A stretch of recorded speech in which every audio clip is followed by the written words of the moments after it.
슬픔의 불 가운데 요한복음 12장 27부터 29절. 슬픔 인정하기. 이런 의문이 듭니다. 죄가 슬픔을 낳고 슬픔이 어떤 유익을 가져다 준다고 하면 결과적으로 죄가 선한 것이 아닙니까? 슬픔과 어려움에 대한 성도의 태도는 고난들을 막아달라고 구할 것이 아니라 매번 슬픔의 불을 지나면서 하나님께서 창조하신 자아를 보존하게 해달라고 구하는 것이어야 합니다. 주님은 고통으로부터 구원받은 것이 아니라 고통을 통해서 구원받으셨습니다. 주님은 우리의 죄의 문제를 해결하기 위해 십자가의 고통을 감내하셨습니다. 이러한 주님 앞에서 우리가 어떤 태도로 슬픔과 고통을 대해야 하는지 분명히 알아야 합니다. 우리 삶에서 슬픔이 항상 존재하는 것이라면 우리는 자연스럽게 죄와 슬픔과 고난을 받아들여야 합니다. 우리에게 찾아오는 고통과 슬픔이 하나님의 실수가 아니라면 하나님의 뜻이 있지 않겠습니까? 고통을 피하는 것보다 더 중요한 것은 그 고통을 통해 이루시는 하나님의 뜻을 발견하는 것입니다. 슬픔이 주는 유익. 슬픔에는 이중성이 있습니다. 슬픔이 사람들을 항상 훌륭하게 만들지는 않습니다. 그런데 한 가지 분명한 사실이 있습니다. 자신을 발견하게 될 때는 슬픔의 불 가운데 있을 때입니다. 그 이유는 중요하지 않습니다. 다만 성경과 인간의 경험은 그것이 사실임을 알려줍니다. 슬픔의 불을 지나지 않은 사람은 어려움을 당한 이들을 이해하지 못해 멸시하는 경향이 있습니다. 그러나 슬픔 가운데 자신을 발견한 사람은 자신이 고통의 시간을 지났기 때문에 누군가 고통 속에서 도움을 요청한다면 기꺼이 시간을 내어 도울 것입니다. 만일 당신이 슬픔의 불을 받아들이면 하나님께서는 당신을 다른 사람의 영적 성장을 위한 영양분이 되게 하실 것입니다. 자신의 아픔을 이겨내는 사람이 누군가에게 유익이 될 수 있다는 사실이 참 좋습니다. 김병삼 목사의 매일 만나 365, 오늘은 6월 25일 슬픔의 불 가운데라는 제목으로 말씀을 나누겠습니다. 첫 번째 주제, 슬픔 인정하기. 지난 이틀 동안 우리는 죄의 실체를 인정하는 것의 중요성에 대하여 묵상했습니다. 오늘은 죄가 가져오는 슬픔과 고통의 문제를 다루게 될 것입니다. 그리고 오늘 묵상의 제목처럼 슬픔이 우리에게 진정한 자아를 선물한다는 사실을 함께 볼 것입니다. 이런 의문이 듭니다. 죄가 슬픔을 낳고 슬픔이 이런 유익을 가져다 준다고 하면 결과적으로 죄가 선한 것이 아닙니까? 어거스틴의 유명한 말이 있습니다. 하나님은 악도 선용하신다. 이것은 악이 선하다는 의미가 아닙니다. 선하신 하나님은 어떤 상황을 통해서든 선한 결과를 이끌어내시지만 그 상황이 반드시 좋다고 생각하거나 죄를 미화해서는 안 될 일입니다. 챔버스가 오늘 이렇게 이야기합니다. 슬픔과 어려움에 대한 성도의 태도는 고난들을 막아달라고 구할 것이 아니라 매번 슬픔의 불을 지나면서 하나님께서 창조하신 자아를 보존하게 해달라고 구하는 것이어야 합니다. 주님의 고통을 생각해 보시기 바랍니다. 아주 중요한 표현입니다. 주님은 고통으로부터 구원받은 것이 아니라 고통을 통해서 구원받으셨습니다. 이 부분 제가 다시 읽어드리는데 여러분들 오늘 아침 묵상에서 이 머릿속에 이 부분을 꼭 집어넣으세요. 주님은 고통으로부터 고통으로부터 구원받은 것이 아니라 고통을 통해서 through 고통을 지나가며 구원받으셨습니다. 여러분들 우리가 고통을 받지 않는 것이 중요한 것이 아니라 고통을 통해서 구원받는 것이 오늘 성경에서 우리들에게 이야기하는 제일 중요한 포인트입니다. 주님은 우리의 죄의 문제를 해결하기 위해 십자가의 고통을 감내하셨습니다. 그 고통에서 내려와 사명을 감당하는 것이 아니셨어요. 이러한 주님의 사역 앞에서 우리가 어떤 태도로 슬픔과 고통을 대해야 하는지 분명히 알아야 합니다. 우리 삶에서 슬픔은 엄연히 존재하며 피해갈 수 없습니다. 항상 존재하는 것이라면 우리는 자연스럽게 죄와 슬픔과 고난을 받아들여야 합니다. 중요한 것은 하나님께서 단지 실수로 우리에게 이런 일을 허락하셨다고 생각하지 않는 것입니다. 우리에게 찾아오는 고통과 슬픔이 하나님의 실수가 아니라면 하나님의 뜻이 있지 않겠습니까? 고통을 피하는 것보다 더 중요한 것은 그 고통을 통해 이루시는 하나님의 뜻을 발견하는 것입니다. 자, 요약해서 오늘 우리가 기억해야 될 한 줄 노트. 우리에게 중요한 것은 고통으로부터 구원받는 것이 아니라 고통을 통해 구원하시는 하나님의 손길을 고백하는 것입니다. 두 번째 주제, 슬픔이 주는 유익. 우리가 살펴보아야 할 것은 슬픔의 이중성입니다. 슬픔이 사람들을 항상 훌륭하게 만들지는 않습니다. 어떤 사람은 슬픔을 통해 천박한 것들을 태워버리지만 어떤 사람들은 자신을 파괴합니다. 또 어떤 사람들은 성공 속에서 자아를 발견하지만 성공으로 인해 이성을 잃기도 합니다. 또한 어떤 역경과 슬픔을 경험하지 않는 인생은 지루하다고 불평할지도 모릅니다. 그런데 한 가지 분명한 사실이 있습니다. 자신을 발견하게 될 때는 슬픔의 불 가운데 있을 때입니다.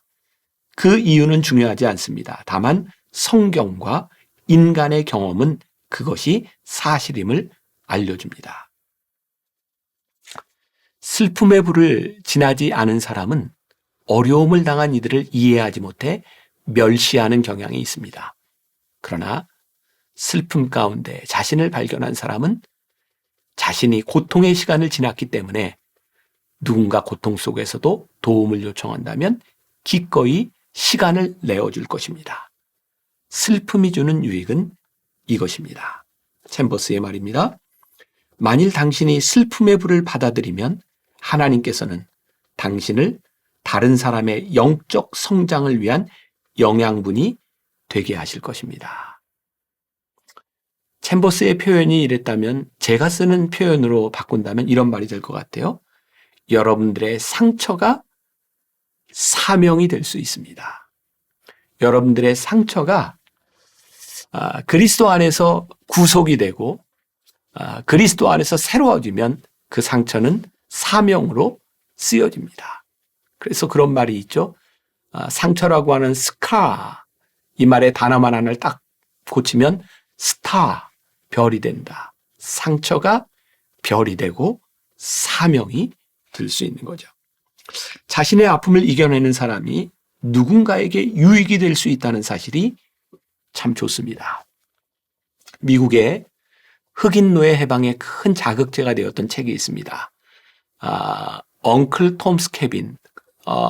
우리나라 말로 톰 아저씨의 오두막 이렇게 되어 있나요? 엉클 톰스 캐빈이라는 책이 있죠. 이 책은 1852년 발표된 해리엇 비처 스토어라고 하는 분의 작품입니다. 나무 위키에서 찾아보니까 이 책에 대해 이렇게 설명을 하고 있더라고요. 미국의 노예제도에 대한 비판 정신을 강하게 담고 있는 소설로서 노예제도의 비참한 현실을 생동감 있게 묘사하여 미국 전체에 커다란 반향을 일으켰다. 이 책이 남북 전쟁을 일으켰다는 우스갯소리가 나올 정도로 파장이 컸습니다. 물론 이 소설 한 편이 남북 전쟁을 일으켰다는 것은 좀 과장이지만 이미 골물대로 골문 남과 북의 갈등이 터지는 데 있어서 노예제도에 대한 여론을 크게 환기시켜서 당시까지 자유주와 노예주가 분리된 어중간한 상황에서 커다란 반향을 일으킨 것은 확실합니다. 이 책의 저자인 스토 부인은 이 책에서 흑인 노예인 부모와 자식이 서로 다른 곳으로 팔려가면서 애통하는 광경을 잘 묘사하여 당시 미국 사람들의 양심을 찔렀습니다. 그로 인해 미국 사람들이 흑인 노예가 해방되어야 한다고 각성하게 되죠. 아브라함 링컨이 이 일을 단행하게 되는 것이죠. 오늘 우리가 주목하고자 하는 것은 이 책을 쓴 이 스토부인의 동기입니다. 저자인 스토부인은 결혼 후 귀여운 딸을 낳습니다. 그런데 사랑하는 딸이 갑자기 세상을 떠나죠. 그 슬픔 가운데 스토부인은 깨닫게 됩니다. 자신은 딸이 죽어서 이별하는 것도 이렇게 슬픈데 흑인 노예들은 살아서 부모 자식 간에 형제 간에 생이별하고 있으니 그 슬픔이 얼마나 클까. 그러한 생각에서 이 유명한 책 엉클 톰스 케빈을 쓰게 된 것이죠. 오늘은 길게 이야기했죠. 우리 인생의 가장 큰 축복이 무엇일까요? 누군가에게 유익이 되고 하나님께 쓰임받는 것이 아닐까요? 그런 면에서 보면 슬픔의 불을 지나가는 것은 우리 인생의 큰 축복입니다. 오늘 묵상 본문을 보십시오. 십자가를 바라보는 주님의 기도입니다. 무슨 말을 하리요? 아버지여, 나를 구원하여 이때를 면하게 하여 주옵소서. 그러나 내가 이를 위해 이때에 왔나이다. 아버지여, 아버지의 이름을 영광스럽게 하옵소서. 안젤라 애쉬인이라고 하는 분의 시가 오늘 묵상을 나누는데 잘 들어맞습니다. 오늘은 마무리하며 이 시를 여러분들에게 읽어드리려고 합니다. 오 하나님, 우리 아이들을 하나님의 손에 맡깁니다. 그들이 어려움을 당하지 않게 해달라고 기도하기보다 어려움에 직면할 수 있는 힘을 달라고 기도합니다. 그들이 실수하지 않게 보호해달라고 기도하기보다 그들이 실수로부터 배울 수 있게 해달라고 기도합니다. 그들의 삶이 편안하게 해달라고 기도하기보다 삶의 도전들에 용감하게 대처하게 해달라고 기도합니다. 그들이 연약할 때 함께 해주시고 늘 해를 당하지 않게 지켜주시고 항상 주님의 사랑 안에 보호하소서. 우리가 기억해야 될 한 줄 노트. 우리의 슬픔과 고통이 누군가를 위한 유익으로 바뀌는 것은 축복입니다. 오늘 하루 이런 질문을 가지고 살아봅시다. 지금 당신이 겪는 고통과 슬픔을 받아들일 준비가 되어 있습니까? 기도하겠습니다. 오늘 묵상글의 제목처럼 우리 사랑하는 성도들 가운데 슬픔의 불 가운데를 지나가는 사람이 있습니까? 이 땅에 살고 있는 누가 고통과 슬픔의 문제를 피해갈 수 있겠습니까? 오늘 말씀이 우리들에게 도전이 되는 것은 어떤 이는 고통과 슬픔 가운데서 넘어지지만 어떤 이는 고통과 슬픔을 통하여 하나님이 쓰시는 귀한 사역자가 된다는 것입니다. 주님, 오늘 주님 안에 우리들이 온전히 서 있기를 소원합니다. 주님의 도우심을 구하기를 소원합니다. 오늘 이 시간 우리의 상처가 별이 되어 하나님 앞에 쓰임받는 사명이 될 수 있음을 믿음으로 고백합니다. 오늘 우리와 함께하여 주셔서 슬픔의 불 가운데서 주와 함께 동행하며 우리들에게 주시는 놀라운 하나님의 은혜와 사명을 회복하는 한 날이 되게 하여 주옵소서. 온전히 주께 의탁하며 예수님의 이름으로 기도했습니다. 아멘.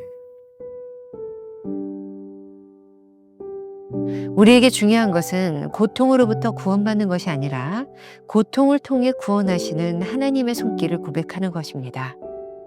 우리의 슬픔과 고통이 누군가를 위한 유익으로 바뀌는 것은 축복입니다.